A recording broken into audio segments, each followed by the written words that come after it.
is that there's like... Bro, Elon Musk basically destroyed this man. He is literally following the footsteps of Elon Musk. In order to win favor with the Trump administration, he's just like, yeah, I'm just like Elon. Priority. That's something Donald Trump talked about on the Joe Rogan Experience. Yes, he did. And then recently, Mark Zuckerberg from Meta was on the Joe Rogan Experience. He was talking about the kind of pressure that he got, that Facebook got from the Biden administration to censor during COVID. Watch. During the Biden administration, when they were trying to roll out the vaccine program, while they're trying to... Let's talk about Zuckerbot. To push that program, they also tried to censor anyone who was basically arguing against it. And they pushed us super hard to take down things that were honestly were true, right? I mean, they basically pushed us and said, you know, anything that says that vaccines might have side effects, you basically need to take down. And I was just like, well, we're not going to do that. Like, we're clearly not going to do that. I mean, that is kind of inarguable. Bro, I'm sorry, but it is so unimaginably simple to dupe conservabots. All you need to do is just be like, yeah, I hate vaccines and gay people and Mexicans, really. What I hate the most, though, a gay vaccinated Mexican. And then that's it. They're like, oh, he's no longer overcome by the woke mind virus. That's it. That's all it takes, man. What the hell is wrong with these people? True. But he did. Right. And he's a weasel. just like everybody covering their you-know-whats in the fire situation. This guy was weak. And you know what's interesting when I was reading all the stuff about it? Do you remember when people were talking about him being presidential timber, like he could run for president? Remember this? Oh yeah, there was a lot of talk about that. Like, this guy, he's so brilliant. I think it's awesome that these guys still are saying we don't trust him, though, which is also weird because it's like who's this for them? He's doing all this for you and you still don't trust him? Okay, I like it. I'll take it. Weak. And it's what is he looking at? What was he looking at just there? Only now that all the tide has turned that he feels safe to say what he cooperated with the government to do, which was to censor you and stifle your First American right. And he's crying like a little baby on a podcast because he got cursed at by somebody in the administration. Oh, my staff got yelled at, and you didn't stand up for them. No, I think you're 100% right. He's weak, and he's going. He's now bending to the new direction of the wind, which, by the way, also includes Meta, Facebook's parent company, doing away with a lot of DEI stuff. You know, they've taken tampons out of the men's restroom at Meta, and they're doing away with what DEI. Will we do? They're doing away with some DEI. This is a memo leaked from Meta. On hiring, we will continue to source candidates from different backgrounds, but we will stop using the diverse slate approach. The practice has always been subject to public debate and is currently being challenged. So they're doing away with DEI initiatives. But also not just for employees. Like you think DEI, they're DEI to hire someone, but they were also favoring contractors who were of diverse. So it's much bigger than you think. And they're saying we're going to start sourcing from any American who has the best price and the best deal, as opposed to. That's amazing. They're just like racism purists. Like, you're not doing enough symbolic racism for me. You need to show me you really mean it. Go and like fire all of your trans employees right now, or else I don't believe you. Any company that is run by a Hispanic or Black person. And it does breed incredible suspicion because then go back to the fires. You look at these people and take the fire chief, for example, the first woman person that's LGBTQ. I don't know. Anyway, whatever. And so but the point is that maybe she's the greatest fire chief on earth. But now that the city is burning to the ground, everybody's going, well, obviously this was probably a DEI hire, and it just breeds. No, you're saying that. No, you can't point to DEI initiatives to be like, and that's why we're stupid. Oh, I can't believe people weren't immediately anti-gay. It's just that like people are now logically anti-gay because of DEI. Breeds the suspicion. Yes. It makes you like if you're Yes. Ben Carson and you're a brilliant surgeon, but because you're black, you get accused of, people assume that you got there not by earning it. Because of affirmative action. Yeah, and it's a pernicious, even in the best cases, it's pernicious. Absolutely. I'm Steve Doocy. I'm Brian Kilmeade. And I'm Ainsley Earhart. And click here to subscribe to the Fox News YouTube page to catch our hottest interviews and most compelling analysis. The Joe Rogan Experience. I was really worried from the beginning about basically becoming this sort of decider of what is true in the world. Right? That's like kind of a crazy position to be in for billions of people using your service. And so we tried to put in place a system that would deal with it. And early on tried to basically make it so that it was really limited. We're like, all right, we're just going to have this system where there's these third-party fact checkers and they can check the worst of the worst stuff, right? So things that are very clear hoaxes, that there's like, it's not like we're not parsing speech about whether something is slightly true or slightly false, like Earth is flat, things like that, right? So that was sort of the original intent. We put in place the system and it just sort of veered from there. I think to some degree, it's because some of the people whose job is to do fact checking, a lot of their industry is focused on political fact checking. So they just kind of veered in that direction. And we kept on trying to basically get it to be what we had originally intended, which is just, it's not, the point isn't to like judge people's opinions. It's to provide this layer to kind of help fact check some of the stuff that seems the most extreme, but it just, it was just never accepted by people broadly. I think people just felt like the fact checkers were too biased.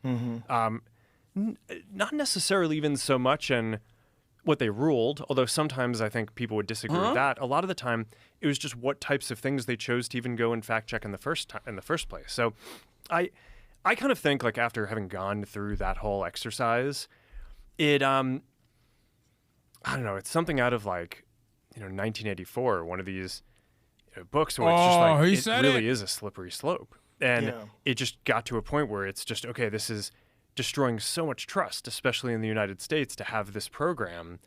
And I guess it was probably about a few years that I really started coming to the conclusion that we were going to need to change something about that. COVID was the other big one, where that was also very tricky because, at the beginning it was, it's like a legitimate public health crisis, in the beginning. And it's, even people who are like the most ardent First Amendment, defenders, the Supreme Court has this clear precedent that's like, all right, you can't yell fire in a crowded theater. There are times when if there's an emergency, your ability to speak can temporarily be curtailed in order to get an emergency under control. Yeah, it's a rapper. His name is Jack Harlow, but he's like fallen on bad times. He used to be cool.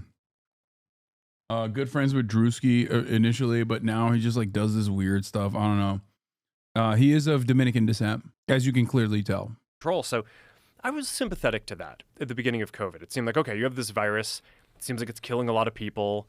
I don't know, like we didn't know at the time how dangerous it was going to be. So at the beginning, it kind of seemed like, okay, we should give a little bit of deference to the government and the health authorities on how we should play this. But when it went from, 2 weeks to flatten the curve to, and like in the beginning, it was like, okay, there aren't enough masks. Masks aren't that important. To then it's like, oh no, you have to wear a mask. And, everything was shifting around. It just became very difficult to kind of follow. And this, I'm going to tell my nephew this is Zucklemore. Nah, it's Lil Dicky. Lil Zucky. Justin Timberpool. Yeah, he's a musician, dude. Yeah, Lil Zucky. Please blink, bro. Humans do that way more than once every 3 minutes. Yeah, he's trying his very best to be human. And like getting hit with a Dominican ray did help tremendously, in my opinion. But even then, he just still has a lot of that like old lizard tendencies. This really hit the most extreme, I'd say, during It was during the Biden administration when they were trying to roll out the vaccine program. And now I'm generally like pretty pro rolling out vaccines. I think on balance, the vaccines are more positive than negative. But I think that while they're trying to push that program, they also tried to censor anyone who was basically arguing against it. And they pushed us super hard to take down things that were honestly were true, right? I mean, they basically pushed us and said, you know, anything that says that vaccines might have side effects, you basically need to take down. And I was just like, well, we're not going to do that. Like, we're clearly not going to do that. I mean, that is kind of inarguably true. Who is they? Who's telling you to take down things that it was that talk about Who controlled the media, Joe? I'll have you know. I didn't think it was the case, but yeah, Jews. They do the vaccines and the media. They do it both. It's wild. I'm Jewish. I didn't know. He's like, I'm so desperate.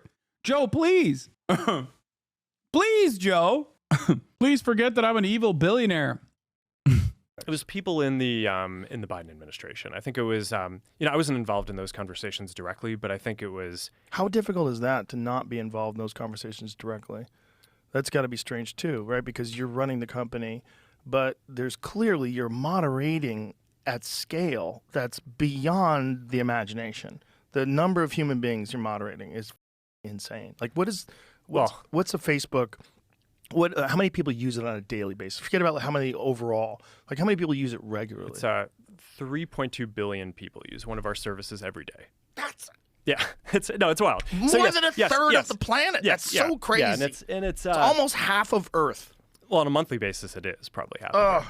But so I want to say that though, there's a lot of like hypercritical people that are conspiracy theorists and think that everybody's a part of some cabal to control them.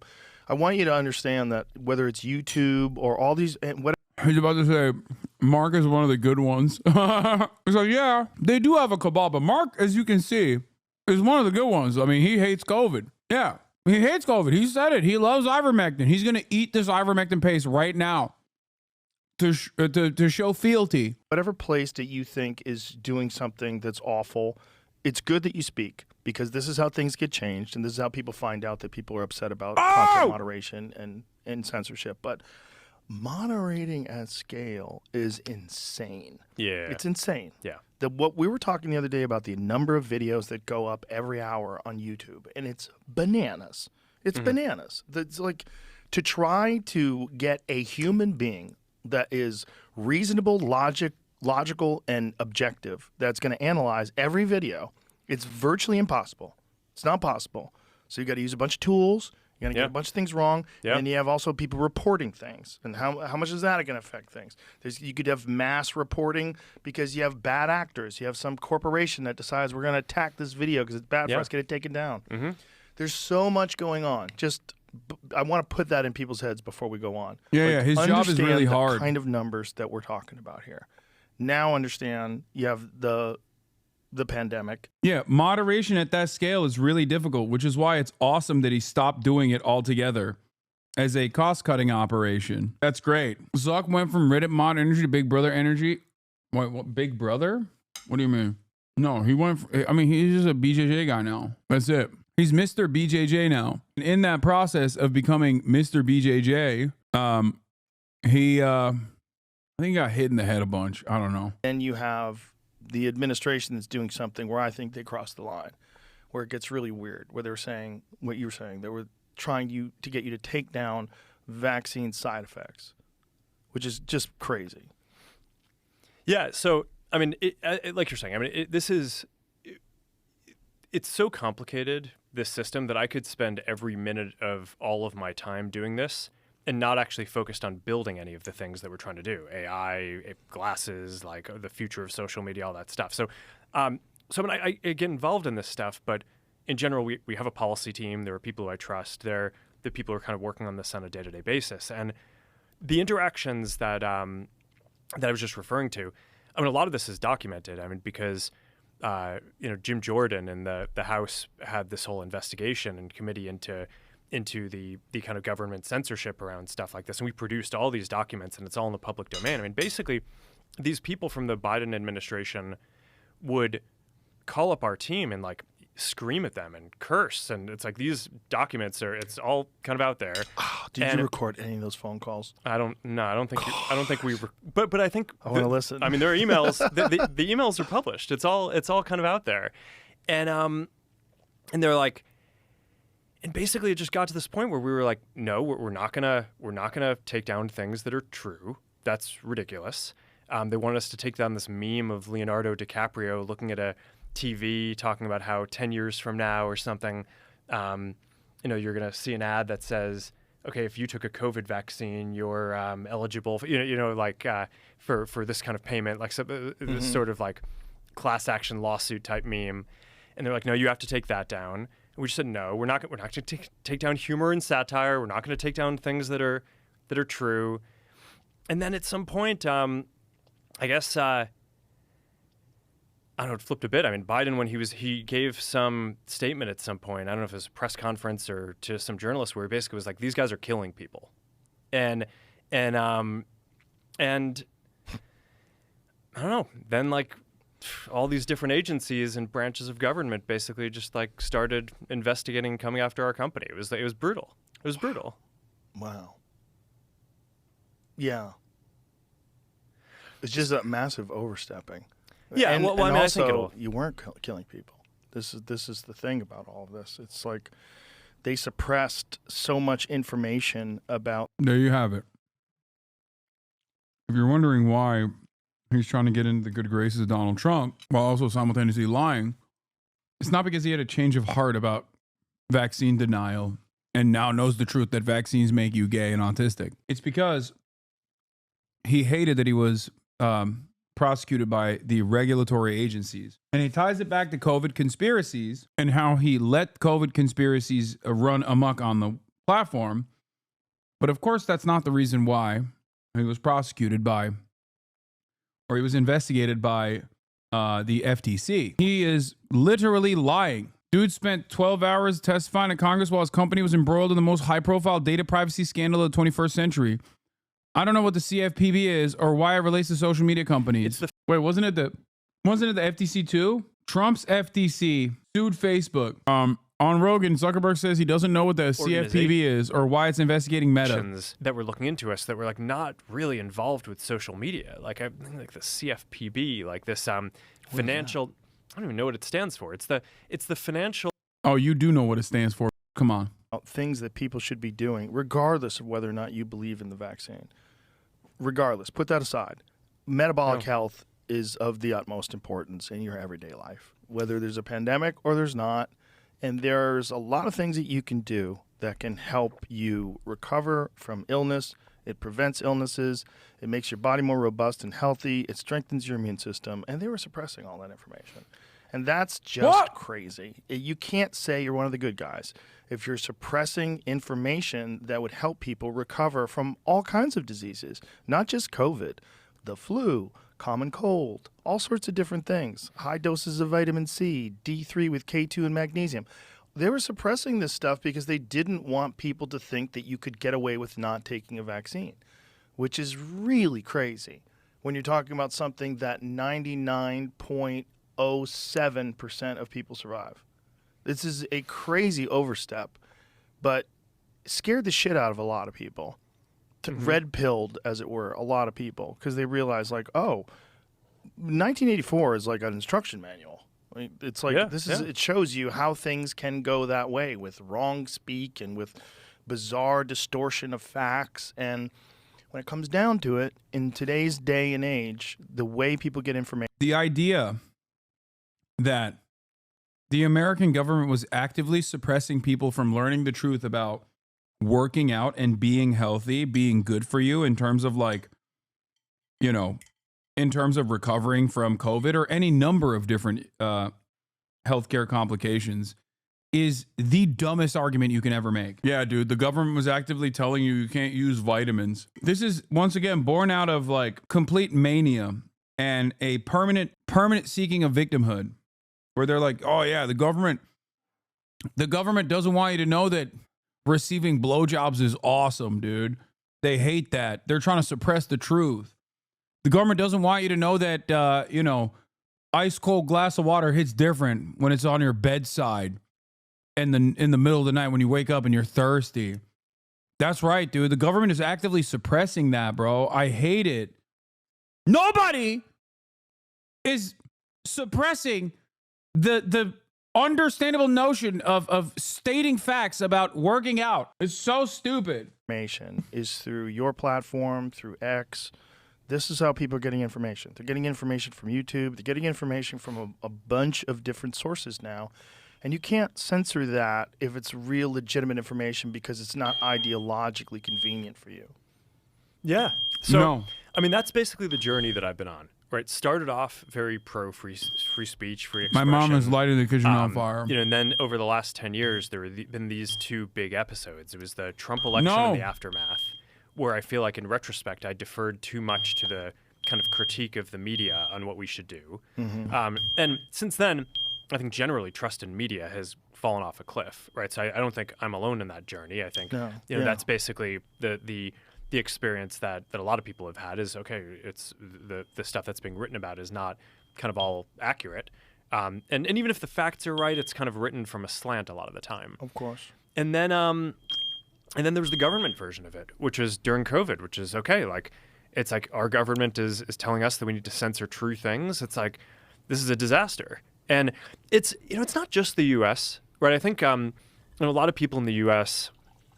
focus on this as an American phenomenon, but I kind of think that the reaction to COVID probably caused a breakdown in trust in a lot of governments around the world. Because 2024 was a big election. I never understood why conservatives hated this guy so much. Facebook has always been so welcoming to QAnon conspiracy theories. And they still thought that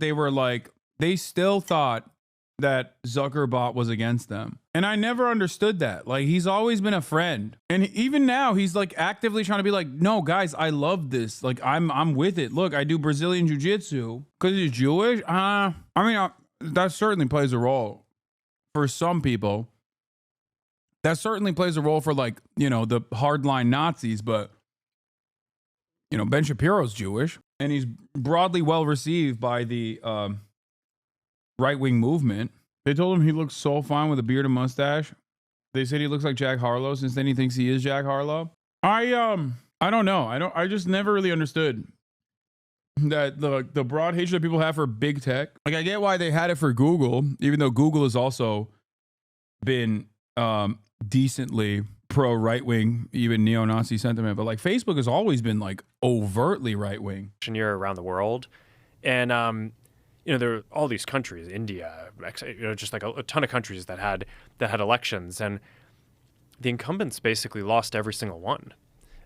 So there is some sort of a global phenomenon where the whether it was because of inflation, because of the economic policies to deal with COVID, or just how the governments dealt with COVID, seems to have had this effect that's global, not just the U.S., but like a very broad decrease in trust, at least in that set of incumbents, and maybe in sort of these democratic institutions overall. So I think that what you're saying of, how do people get their information now? It's by sharing it online on social media.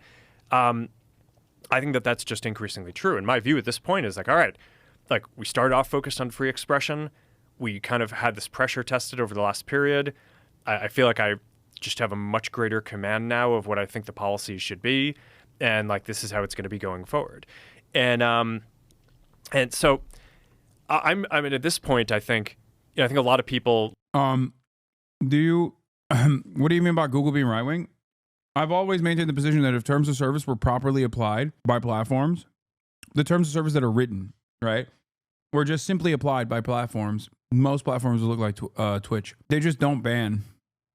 YouTube never bans. Like, it takes a uniquely far-right, overt neo-Nazi to get permit from YouTube. I mean, look, Keemstar still has his channel. Yeah, you have to do like active crimes on YouTube. At most, they'll demonetize you. And even that's like a relatively new thing. YouTube was a major platform for openly far right neo-Nazi radicalization that took place in the initial Gamergate era. Unless you accidentally include 5 seconds of a trailer, that's the copyright system. They will nuke you from orbit. Okay, that's yeah, they actively do work against that. That's the one thing that they do care about because that's capitalism. Look at this as like a purely political thing. You know, it's because they kind of look at the timing and they're like, hey, well, you're doing this right after the election. It's like, okay, I try not to like change our content rules like right in the middle of an election either, right? It's like there's not like a great time to do this. It's Right. you know, And you want to do it a year later. yeah, it's like there's no good time to do it. There's, Right. you know, and whatever time is going on, there's going to be, you know, so. The good thing about doing it after the election is you get to take this kind of cultural pulse as like, okay, where are people right now, and how are people thinking about it? We try to have policies that reflect, you know, mainstream discourse. But yeah, I mean, I don't know. This is something I've been thinking about for a while. I think that this is going to be pretty durable because at this point we've just been pressure tested on this stuff for like the last 8 to 10 years with like these huge institutions just pressuring us, and I feel like this is kind of the right place to be going forward. What was it like when they were attacking you? Like, first of all, what was the premise? Like, what were they saying was your offense? Was it that you were allowing information that was not true, that was getting out there? I know there was also, they're saying that you guys were allowing hate groups to speak. There was a lot of this. Yeah, I mean, the Well, tough thing with politics is that there's like, Bro, Elon Musk basically destroyed this man. Ironically enough, initially he had destroyed Elon Musk by being like, all right, talk, get hit. And Elon was like, bet, I'm not fighting you. I'm just going to turn you into me. He is literally following the footsteps of Elon Musk. In order to win favor with the Trump administration, he's just like, yeah, I'm just like Elon. I'm just like you, Elon. I promise. well, when you say who someone's coming after you, are you referring to kind of the government and Yeah. investigations and all Yeah. that? I mean, so the issue is that there's People saying divorce incoming, but Zuck is a major wife guy, like major wife guy. He's already a libertarian guy with an Asian wife. So, he already, these guys either become perma divorce dads or libertarian guys with Asian wives. And Zuck is the second. Someone said passport bros. Dog. Not every single person that has an Asian wife is a passport bro. Are you talking about? Didn't they meet at goddamn Stanford or some shit? Or Harvard? Some of y'all are so stupid. We're waiting on Caroline and Marcia here, and then we're gonna go head to the Rose Bowl. No, we'll take the Porsche. what specific thing an agency might be looking into you for, and then there's like the underlying political motivation, which is like, why do the people who are running this thing hate you? And I think that those can often be two very different things. Do you think this overt right-wing shift of corpos like Mark would have still happened if Kamala won? No, dude, my car. We're going in my car. We're driving in my car. Sorry. Tim Pool, host of Timcast. Sorry. Are you buying the Zuckerberg transition? I'm buying that he's a fair weather friend and that this is the path of least resistance. But hey, look, we're happy Trump won. So I'll take the power if he's shifting in this direction. But I think when you look at the Joe Rogan. I love that Tim Pool acts like he is like a consequential figure in the right-wing movement. Have you guys noticed that like there are so many silly ass people that are in Trump's immediate orbit, and yet Tim Pool, not one of those guys. I feel like his vibes are so bad that even people in Trump's orbit are just like, I don't really mess with that guy. He's kind of odd. I don't really like him. Like, think about it. The Russian government has paid people that have been closer to Donald Trump than Tim Pool, like Dave Rubin, like Benny Johnson. I'm seeing a bunch of this sort of response to my mentions today, which are intense. Worst case scenario for Zuckerberg is not only does he alienate himself from Dems liberals, but conservatives find this public heel turn disingenuous. Dave, Zuckerberg is such a spineless jellyfish. Someone from Biden's team, unnamed, told his team to take stuff down, so he rolled over. Trump gets elected, and suddenly he's a new man. Meta execs anticipated this, which is why policy leader Joel Kaplan and Kevin Martin called a bunch of conservative influencers the night before their policy overhaul to start warming them up. Charlie Kirk says he and Zuckerberg spoke recently. To understand the way that right-wing independent content creators and like the right-wing establishment are basically hand in glove all the time, look no further than this example. Mark Zuckerberg calling up me, but on the Republican side by phone. Can you imagine a world where any liberal establishment wins office and then a multi-billionaire owner of a social media platform gives me a direct call to be like, hey, I'm going to do a left-wing pivot now, and I just wanted to make sure that you're cool with it. Understand the asymmetry. Understand how unbalanced the structure is. Understand how pervasive the influence of the supposed independent media figures are and how much power they hold. But are you cool with it? What do you mean? The left is fractured? They're not the left. The Democratic Party is not the left. Anyway, Mr. Zuckerberg decided to promote Mr. Kaplan's Meta's head of global public to carry out the changes and deepen Meta's ties to the incoming Trump administration, replacing Nick Clegg, a former deputy minister of Britain who had handled policy and regulatory issues globally for Meta since 2018. The night before Meta's announcement, Mr. Kaplan held individual calls with top conservative social media influencers, two people said. I guess Tim Pool didn't get that call. Rogan podcast, and he talks about, oh, they're yelling at us and they're forcing us to do these things. This only scratches the surface.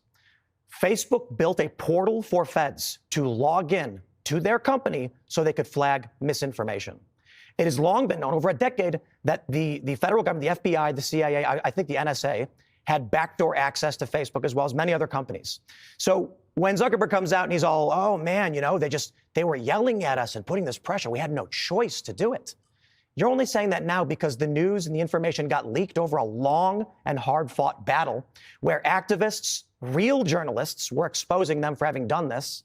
Now they're giving us the light vanilla version of, they were just having us censor this COVID stuff. No. Let me ask you a question, Mark Zuckerberg. Eric Charamella, do you remember that name? Yeah. Yeah, this is one of the guys involved in whistleblowing on Donald Trump for the false impeachment against him related to Ukraine. And there was a period where if you went on... This chatter said he signed on to Google with a new account. Since you search for Hasanabi, sponsor post, the best news show on YouTube, Timcast. This is how they keep maintaining, dude. I don't do any marketing. Look at my numbers. This guy gets paid by the Russian government to the tune of, $4 million, does constant marketing, and he barely has any motion. I'm not sure if he's advertising on the site as a whole or in politics and gaming. I got an ad for him searching for Tarkov. That's funny. Facebook and type that name in any context, they would delete it without notification, no warning, no rule violation. That is extreme censorship because covering up that name hid a news story of historical significance. We can talk about the laptop. That affected an election, massively important. And then Joe ended up pardoning his son for the laptop that was real that you got censored for talking about. Yep. When Joe Biden says, I could have won, how do you react to that? What was he underwater, like 14 points in the internal polling? They didn't show him that poll. It's really remarkable and scary, though. If you're a Democrat, who do they have? They don't have anybody. They've been desperate to ice. I mean, he's not even wrong. If you are a Democrat and you are used to like all of these billionaires being overtly liberal or whatever, maybe this is a scary predicament. But if you're a leftist, like I know that I've never had, like there's never been a moment where I'm like, oh man, I feel so protected by billionaires. I feel so incredibly protected by, you know, these billionaires. They're right wing. They're right wing. They've always been right wing. They don't care about anything. They just care about profit. Out anybody who could compete with their established order. And they don't have Newsom anymore. Is Newsom salvageable at this point? When that video came out and Newsom was asked by Anderson Cooper, where's the water? And he said, they're figuring it out. That said right there. Newsom said, I am the governor and I have no idea what's going on in my state. That picture of him with his hands in his back pockets staring at the fire, he's toast. The fire stuff hits me really personally. I have a lot of friends deeply affected by it, and I don't want to sound crass. I see these natural disasters happen in the country, the hurricanes, and I feel for these people. And this may sound a little selfish, but when I have family and friends that are living in those hills, and I don't know if they're alive or dead, it hits me twice as hard.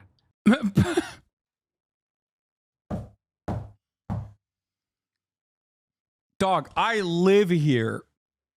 And I don't know what the hell you're talking about. You have friends that are on those hills that you don't know are alive or dead? What are you saying? What the hell is he saying, dude? Bro, what a ridiculous exaggeration. Yeah, Tim Pool doesn't know if his friends are alive or dead up on those hills because they don't call him, because they're not friends, because they don't want to call Tim. When Tim calls, they're like, oh, God, gross. What do you mean? Yeah, they might have faked their deaths to get away from you, Tim. He's talking about you. Yeah, Tim's like, I have friends out there, you know, like Hasanabi Piker. I keep reaching out to him, hoping he's all right, but he doesn't respond to me, so he might be dead. Jesse, you know what it's like to have a loved one die in a fiery inferno, and you look back at your last text messages to him, and it's like, please respond. I've been calling for 2 days, and you haven't responded. And I know it shouldn't, but it is personal. So I get really offended by the callousness and the apathy coming from the government there. Yeah, we need a federal takeover of California. They're just not equipped to handle this. And we got the Olympics right around. Oh, my God. He loves that. He loves that nonsense position. All right.